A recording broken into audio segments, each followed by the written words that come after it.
안녕하십니까. 화성당 비대위원장 권영일입니다. 오늘은 윤미 기자님을 모시고 화성에 일어나는 이슈들 한번 살펴보도록 하겠습니다.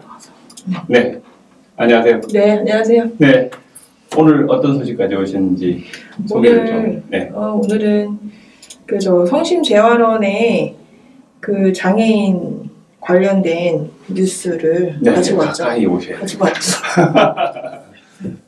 네네. 네네. 바뀌었네요. 성심학교죠. 성심학교, 성심재활원, 뭐 이렇게 해서 되게 많이 있어요, 그쪽은. 그룹으로 되어 있는. 네네네.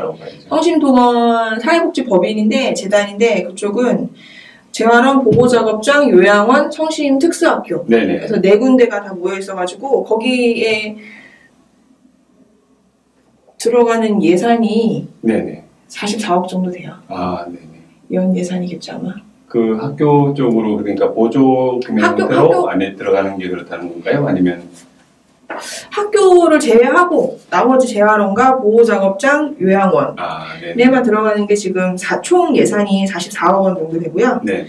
그래서 국비 24억 원, 도비 2억 원, 17억 정도 돼서 엄청나게 많은 돈이 그리고 아마 자부담분이나 이런 부분들은 부모님들이 또 하시는 것도 있지 않으세요? 네네네. 그렇죠. 실비 부담으로 되는 그런 비율은 한 30% 네네. 정도 되는 걸로 알고 있어요. 네. 근데 여기에서 엄청 큰 폭행 학대 사건이 일어났죠. 저도 뭐 신문 통해서 봤습니다. 네. 거기에 대한 시민들 단체들이 또 거기에 대해서 지금 고소 고발까지도 지금 추진하는 걸로 알고 있는데. 했고 지금 조사는 거의 다 이제 끝난 거로 알고 있고요. 2월 말부터 시작해서 오산시랑 오산 인권 단체랑 이렇게 전수조사를 묶어가지고 지금 전체적으로 전수조사가 다 들어간 상태고. 오산시에서는 행정적인 부분에서 예산에 이제 문제가 없는지 그런 것도 이제 좀 진행이 되고 경찰 고발도 들어가서 경찰 조사도 실시가 됐고 이 사건의 처음 이번에 KBS에서 단독 보도로 나왔던 그 사건은 아시나요? 아니요. 모르시는 분들도 많고 그리고 사실은 이게 화성에 위치한 데는 아니라서 이게 화성 지역 뉴스인가라고 말하실 분들도 계신데 여기 성심재활원은 6.25 이후부터 고아원부터 해가지고 계속 역사가 오래된 데라 이쪽 특수학교나 재활원에 화성 시민분들도 그쪽 자녀들 가기도 하고 이래서 이거는 지역을 떠나가지고 사실 오산은 화성에서부터 시작을 했잖아요. 그래서 이제 같은 곳이라고 생각을 하고 이 사안은 저희가 되게 관심 있게 봐야만 하는 그런 도가니보다는 좀 약하지만 그만큼 내부에서 일어나는 일들이 저희가 좀 관심을 가져야 하는 부분이라서 좀 취재를 계속하고 있고요. 이 사안은 처음에 그 발달 재활원, 재활원에 이제 발달 장애인 분들이 좀 많이 계시거든요. 그래서 입소하신 분들이 한 70여 명, 75명 정도 되시고 직원들 분만 80명 정도 되세요. 많죠. 그런데 거기서 이제 그 한 교사분이 발달 장애인 분들은 이렇게 지적이라는 게 좀 떨어져서 본인의 자기 표현 의사를 정확하게 할 수 없잖아요. 근데 이제 두 분한테 그 거주장애인한테 다른 친구를 때려라. 이런 식으로 시켜가지고 동영상을 찍어서 그걸 서로 돌려보기를 했다거나, 이런 심각한 인권 유린을 하는. 근데 또 그런 사건이 벌어졌는데 더 심각한 것은 그것이 이제 사회복지사 교사 담당 한 분이 그 일을 했다라는 거죠. 그러니까 그 사회복지사 자격증을 가지고 그런 일을 할 수 있다는 건 좀 상상하기가 좀 어려운 부분인데. 어렵죠. 근데 그런 일들이 많이 벌어지고 있고. 실제 그게 반복되어 왔다라고 볼 수 있는 거 아닌가요? 그런 생각도 맞습니다. 왜냐하면 그쪽에 이제 노조 안에 성심동원의 노조가 이제 결성이 됐고 이제 노조에서도 이런 얘기를 하는데 실제로는 이 사건이 내부적으로 봤을 때 처음이 아니라는 거죠. 그렇죠. 빙산의 일각으로 그냥 보여졌을 뿐이지 일상적으로 일어났을 수 있다. 그렇게 추측이 가능하고 그리고 그 해당 가해를 했던 그 선생님 분이 한 7년여를 그쪽에서 일하셨던 분이고 그리고 이제 제가 취재한 결과로는 대학을 졸업하고 나서 거의 첫 직장이나 다름없다라고 네. 하시거든요. 그렇다고 하면 그분이 그런 어떤 그런 가해 행위나 이런 걸 누구한테 배웠을까? 네. 그리고 거기 제가 처음에 말씀드렸듯이 80여 명의 직원분들이 계시는데 그걸 알고라도 묵인을 했다라는 묵인과 방조죄도 분명히 있는 거고 이건 처음 벌어지는 사건이라고 볼 수는 없는 거거든요. 네. 그리고 첫 직장에서 뭐 그런 일을 했다라는 거는 뭐 그런 사건이 있어서 지금 네 그래서 그 상임 이사분은 지금 이사직을 내놓은 상태고 그리고 그 담당 교사분은 지금 저기 경찰 조사를 받고 있는 상태고 네. 그리고 해당 재활원의 사무국장님도 지금 사임한 상태고 네. 사임이 아니고 이제 해임을 당하신 거죠. 법인에서 책임을 네. 지고 그런 상태가 있어요. 그럼 거기에 대한 부모님들의 반응이나 지금 이건 네네. 어떤 형태로 지금 나오고 있죠? 부모님들은 이제 여기 안에 대해서 집단적으로 이제 그때 고발을 하셨는데 대책위 같은 것들이 지금 꾸려진 거죠. 그럼요. 네. 지금 오산시 대책위도 꾸려졌고 전반기적으로 얘기를 나오고 있는데 그 법인의 운영 자체에 책임을 물고 제대로 된 정화작용이 필요하다. 사실은 이 성심동원이 예전부터 지역사회 내에서도 문제가 있다라는 얘기가 계속 나오고 있었거든요. 네. 그런데 정확하게 팩트를 잡기도 사실은 어려운 부분이고 네. 그리고 그 재활원이 저희 기사의 사진을 보면 알겠지만 되게 외진 곳에 폐쇄된 곳에 위치해 있어요. 네. 인가랑도 떨어져 있고 그래서 거기에서 얼마나 많은 일이 벌어지는지를 보통 사람들이 알기에는 너무 먼 거리에 있고 그래서 그런 걸 총체적으로 좀 이번 기회에 뿌리를 좀 뽑아야 되지 않냐라는 식으로 좀 강하게 대응을 하고 있죠. 네. 그런데 취재를 하다 보면서 알게 된 이제 다른 여러 가지 사안이 있는데, 그거는 이제 뉴스에 드러난 사안이잖아요. 네네. 근데 그 사안이 드러나기까지 그 밑에 있는 어떤 문제가 있는지를 좀 듣게 되면, 그 전에도 뭐 2017년도에도 사실은 그 재활원에서 한 그 장애인 분이 쓰러지는 사건이 있었거든요. 네네. 그러니까 발작을 하다가 쓰러졌는데, 보통 그래서 이제 담당 교사가 쓰러졌다고, 이건 쓰러졌으니 빨리 병원에 이송하셔야 될 것 같다고 그랬는데 그 말을 듣고 그 위에 윗선에서 어떤 얘기를 했을까요? 그래서 기사는 한번 본 것 같습니다. 그래요? 예. 예전에 그쵸? 정확하게 기억은 안 나는데 네. 그것을 뭐 나도 두고 보자는 식으로 그렇죠. 해가지고 대기하라는 지시를 했어요. 이 사람들이. 왜냐하면 간질일 수도 있고 간질 같은 경우에는 금방 깨어나니까. 네. 그런데 담당 교사분들은 알죠. 저 사람이 간질인지 아닌지를. 네네. 왜냐하면 그 해당 장애인은 간질약을 복용한 적도 없고 그래서 빨리 병원에 가야 된다고 계속 얘기를 했는데 대기하라는 지시를 해서 사실은 40분, 50분을 방치되다시피 했죠. 네. 그래서 이제 보호자분이 연락을 받고 40분 후에 왔을 때 너무 화가 나서 빨리 응급차를 불러가지고 병원에 갔을 때 나온 거는 결과는 전해질 부족이었다라는 그거로 이제 쓰러져서 사실은 빨리 병원에 가야만 되는데 그런 부분이 이제 관리 측에서도 문제가 있다라는 거고 그 사안이 일어났을 때 당시에 법인에서 관리자들이 했던 대응을 보면 얼마나 여기가 문제가 심각한가를 알 수가 있어요. 왜냐면 거기 사람들은 자기네들이 대기해라는 지시를 그 얘기 사실을 팩트를 쏙 빼고 해당 담당 교사에게 책임을 몰아서 죄를 뒤집어 씌우고 그 사람을 잘라요. 그런 사안이 있었죠. 그러니까 사실은 거기 자체에 법인이 사실은 좋은 일을 한다고 볼 수도 있잖아요. 거기에 이제 많이 계시는 분들이 시설에 무연고자, 기초생활수급자, 가족이 없는 보호자가 없는 분들이 사실 많거든요. 그리고 이제 실제로 가족이 있다고 하더라도 성인이 된 장애인을 발달 장애인 분을 엄마가 이렇게 케어하기가 상당히 어려운 부분이 있어서 이제 그쪽에 맡겨두는 부분도 있기 때문에 시민단체나 이런 데에서 얘기를 하죠. 시설 폐쇄가 해야 한다고 하지만 지금 현재 거기 계신 분들이 갈 곳이 없기 때문에 현실적으로 그게 되게 어려운 사안이에요.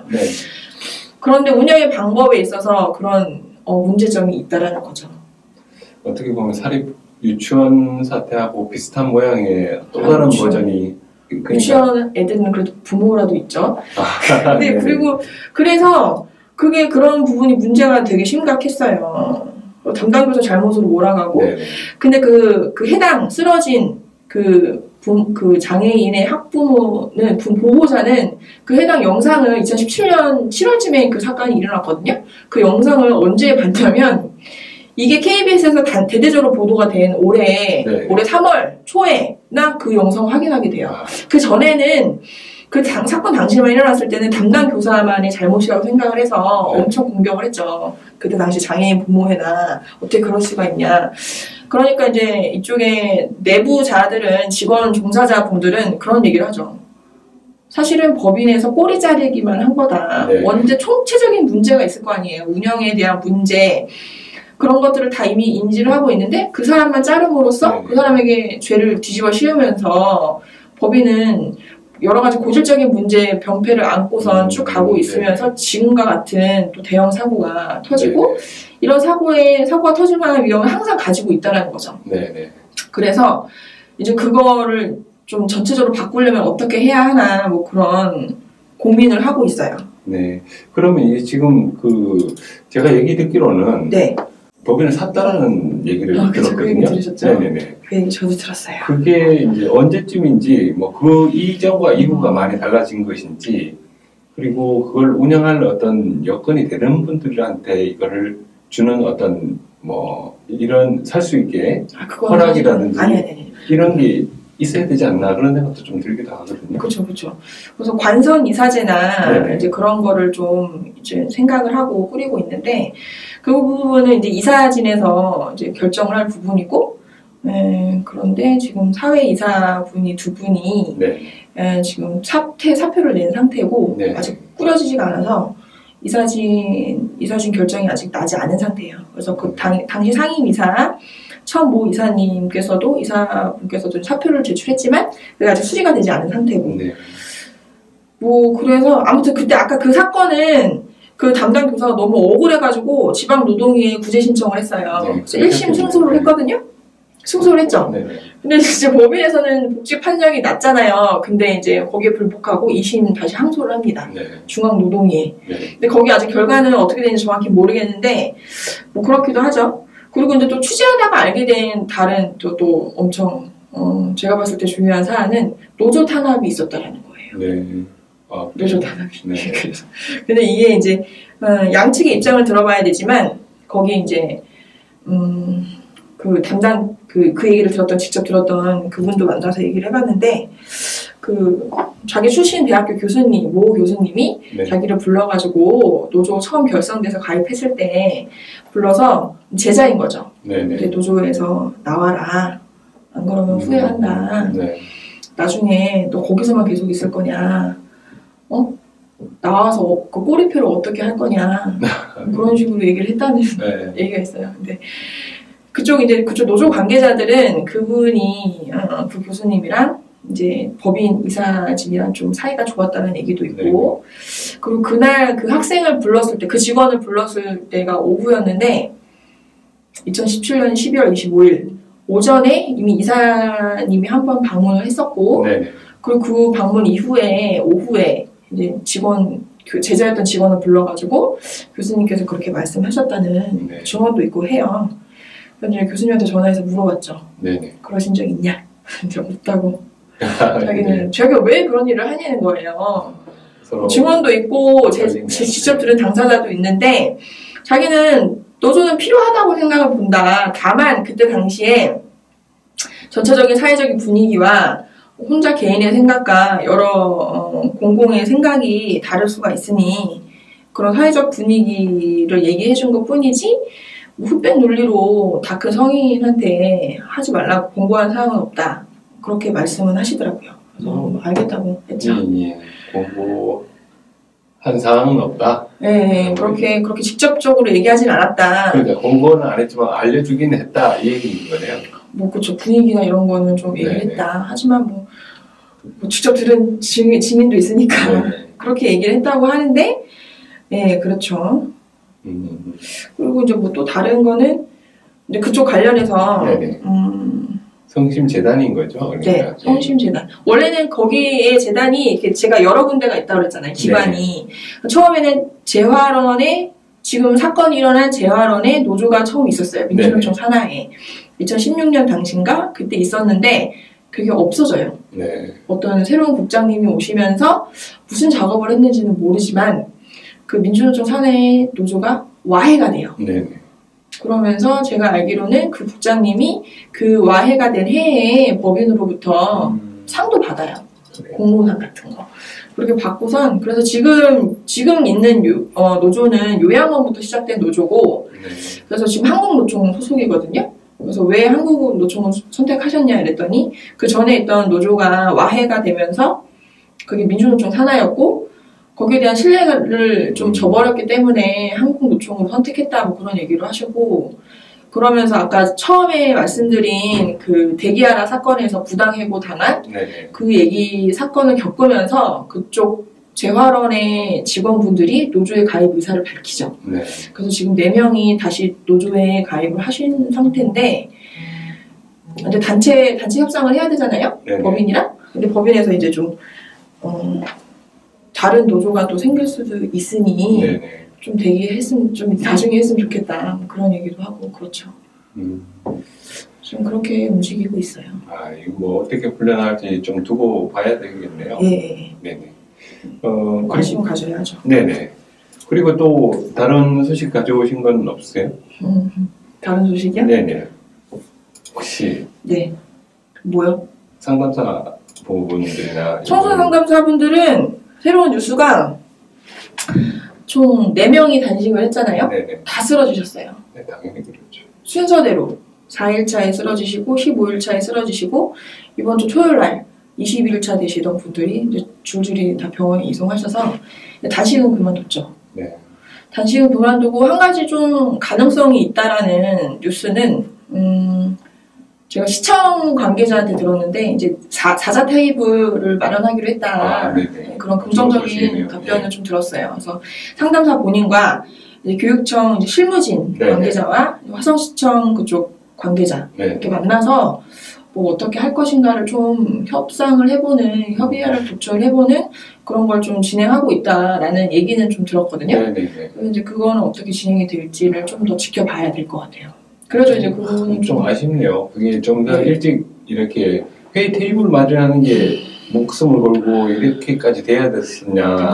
좀 아쉽. 그 사안에서 되게 많은 일들이 벌어져서 사실은 그 뭐 경기도당에서도 논평을 내기도 했었고요. 민주당에서도. 근데 이게 저 민주당 시장님이시고 민주당 교육감이시잖아요. 사실 민주당에서 이 사안을 적극적으로 하기가 좀 어려울 수도 있겠죠. 그렇지 않을까요? 네. 그렇게 생각이 들긴 해요. 하지만 뭐 계속 이제 민주당 그 당사에서도 경기도 당 그 앞에서도 사람들이 계속 농성을 했었고 이게 지금 두 군데로 계속 운동이 진행되고 있었거든요. 교육청의 철학 농성이랑 도당 앞에서도 거기 앞에서 농성 진행이 돼가지고 간담회도 하고 막 그랬었어요.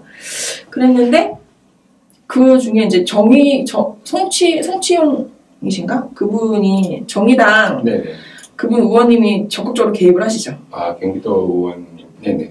경기도 도의원님이시고 이제 제2 그 교육위원이기도 하신데 이분이 이제 단식 농성에 참여도 하셨어요.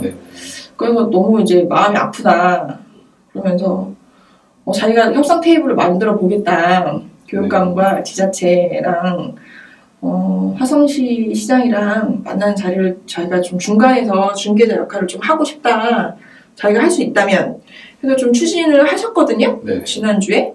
근데 이제 경기도에서는 알겠다고 했는데 화성시청에서 답변이 좀 안 나왔어요. 연락도 안 되고 연락 안 될 수도 있죠. 바쁘면. 그럼 이제 추후에 어떻게 하겠다 답변이 있어야 되는데 그게 없어서 그게 좀 테이블이 무산이 돼서 그 이후에 그러면 지금 실무자 협의는 지금 얘기가 다시 나온 거죠.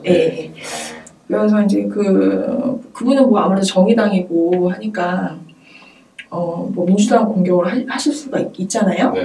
이제 문재인 정부가 공공부문 비정규직 없앤다는 미명하에 그런 식으로 이렇게 좋게 가려고 하는데 실제로 이것이 현장에서 일어났을 때 반영은 좀 어떻게 되느냐를 본다는 거죠. 그러면 청소년 상담사들 같은 사례가 벌어진 거고 비정규직들이 다 무수히 계약 해지가 되는 사례. 네네. 이게 지자체 현실 아니냐 그런 얘기를 하시더라고요. 네, 현실과 이제 가고자 하는 어떤 이상과는 지금 현재 네. 갈등을 계속 겪어가는 과정인 거네요. 네. 실제로 그 와중에 아사히 방송 TV에서도 취재를 왔었어요. 아, 그래요? 뭐 왜 오셨는지 알아요? 제가 물어봤어요. 네. 뭐 하고 왔어요? 그랬더니 실제로 그 사람들이 그 농성 장애에는 관심이 하나도 없고 네. 그 상담사분의 집에 직접 가서 그 사람의 삶의 질 네. 그걸 집중적으로 취재를 해서 갔다는 거예요. 그래요? 그러니까 그 사람들의 포커스는 그게 궁금했던 거죠. 문재인 정부의 그 정책이 현장에서 어떻게 적용이 되고 거기서 어떻게 흐름으로 지금 풀어지고 있는지에 대한 삶의 질적인 부분에서 바닥에 그것을 집중 취재해서 갔다는 얘기가. 그래서 그분의 집에 직접 가가지고 직접 인터뷰를 한 거죠. 뭐 계약 해지 이후의 삶이 어떤지, 뭐 기분이 어떤지, 뭐 그런 부분을 뭐 직접 취재해서 갔다는 얘기도 들어서 네. 아 그렇구나, 그랬군요. 그런 또 뒷얘기가 있군요. 네, 그런 얘기도 있고 해요. 알겠습니다. 또 하나 준비한 거는 네. 얘기해도 되나요? 네, 말씀해 주시죠. 그 뭐지?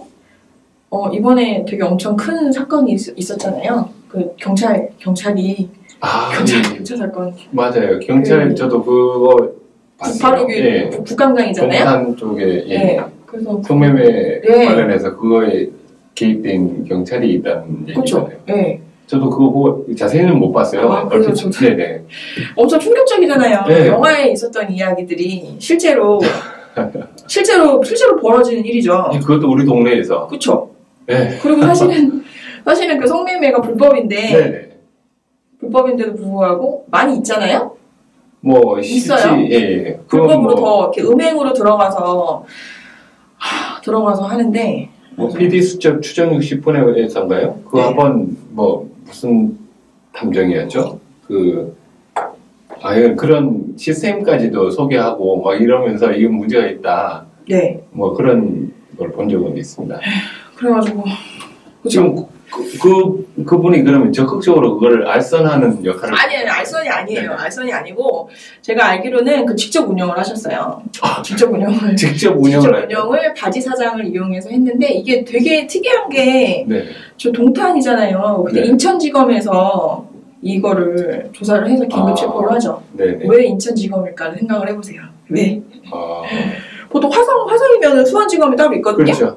근데 이쪽에서는 같이 연결됐을 수 있다라는 내지는 뭐 그런 합리적인 추측이 가능하고 다들 네. 이 사건이 터졌을 때 그렇지 경찰들이 그렇잖아요. 네네. 많이 썩었다 뭐 그런 얘기를 보통은 많이들 하는데 네네.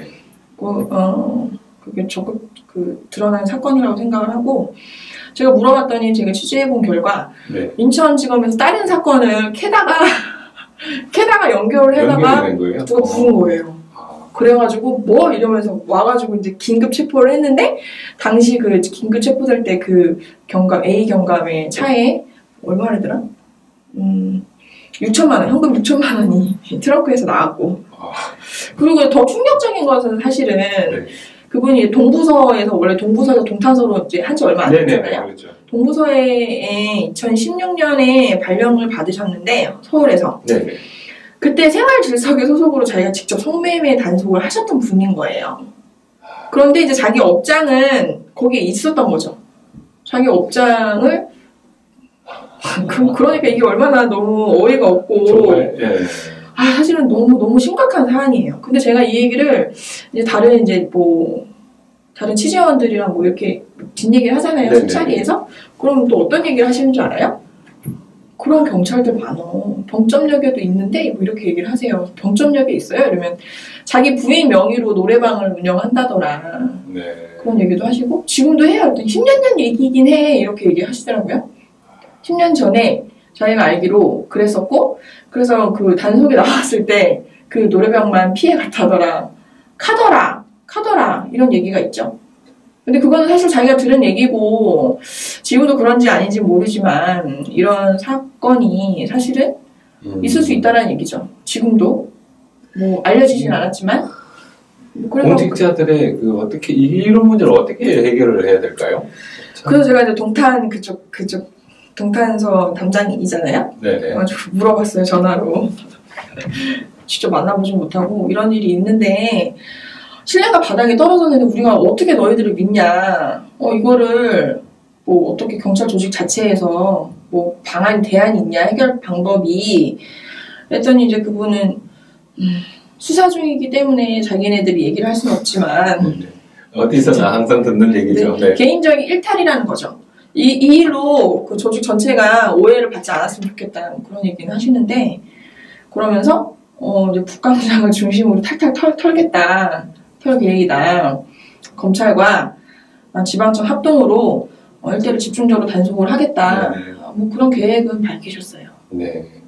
계획만 지금 있는 상황이고 그게 이제 얼마나 된 거죠? 지금 며칠이나 이 사건이요? 예, 한 일주일 전 사건인가요? 이 사건은 3월 2일 날 사실 뉴스에 대대적으로 보도가 됐고요. 네.